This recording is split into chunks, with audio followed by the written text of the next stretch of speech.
Aujourd'hui, on va déjà penser à se maintenir. Bien sûr, ce serait. On va pas parler d'Europe aujourd'hui, il faut pas non plus. Non, non, mais oui, il y a des objectifs qui sont en début de saison, c'est une certitude, mais après, quand on produit ce qu'on produit en ce moment, on ne peut pas parler de sixième place ou de quatrième place ou quoi que ce soit. Qu'on assure déjà notre maintien, ce serait déjà une bonne chose, et après, on ira voir ce qui se passe ailleurs. Le constat est amer mais réaliste. Après une terrible série de 6 défaites consécutives, Nice est dans une situation alarmante. Avec 7 points d'avance sur le premier relégable Valenciennes, les Niçois se déplacent sur la pelouse de Reims samedi à 20 h. Un match face au 10e de Ligue 1, un match où Nice devra stopper sa série noire. Faut réagir, faut pas se lamenter, faut pas. On en est là parce que on n'en a pas fait assez, qu'on n'a pas été assez bon, et maintenant faut arrêter avec ça et faut se remettre minable pour ramener des points. Se dépouiller, tout donner et enfin réussir à se lâcher. Voilà le triptyque salutaire pour les Aiglons. Il reste 3 matchs à jouer en championnat avant la trêve hivernale. 3 matchs pour retrouver de la confiance et combler un déficit de points conséquent. Et c'est difficile, parce que si on ne se fixe pas 9 points, ça veut dire qu'il y a des matchs où on se dit qu'on peut les perdre. L'objectif, c'est de gagner tous les matchs. Donc voilà, si on doit se fixer un objectif, ce serait 9 points, parce qu'on ne peut pas penser sur le terrain et à rentrer sur le terrain et à perdre. Rentrer sur le terrain, cela pourrait être le cas d'Eric Boteac et Nemanja Pejsinovic.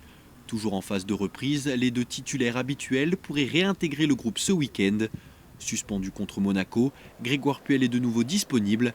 Ça ne sera pas le cas de David Ospina. Le gardien colombien vient de reprendre la course, il ne s'est pas encore entraîné normalement. Mais plus que des joueurs, c'est d'abord un état d'esprit conquérant que doit retrouver le gym. On peut tout remettre en question, les joueurs qui jouent, qui sont appelés à jouer, les systèmes de jeu qui sont proposés, on peut tout remettre en question. Il y a une constance, c'est qu'on manque de régularité, de performance, de volume de jeu, et que tout ça, les basiques, les fondamentaux, il faut les retrouver. Et après, on retrouvera du jeu, tout ce qui fait notre qualité ou qui a fait notre qualité, parce qu'on a des joueurs et qu'on est capable de jouer après. Jouer, il faudra le faire au stade Auguste Delaune, un stade dans lequel Reims éprouve quelques difficultés. Les Rémois sont avec les Marseillais les seuls à avoir pris plus de points à l'extérieur que dans leur stade. Reims, 17e du classement à domicile, face à Nice, 17e du classement à l'extérieur. Un duel forcément indécis.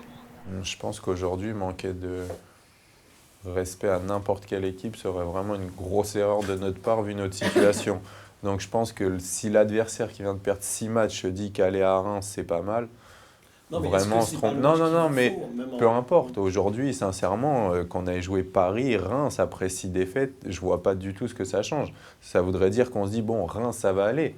Et sincèrement, aujourd'hui, on pourra jouer le dernier de Ligue 2, qu'il faudrait qu'on fasse exactement pareil que ce qu'on devrait faire contre Paris pour gagner. Donc non, il n'y a pas aujourd'hui d'adversaire plus à notre portée que d'autres. Il faut déjà se soucier un peu de toutes nos erreurs du moment, de tout ce qu'on ne fait pas, plutôt que se dire que tel ou tel adversaire serait un peu mieux pour nous. Reims-Nice, un match que vous pourrez revivre en intégralité lundi dès 19 h 30 sur Azur TV.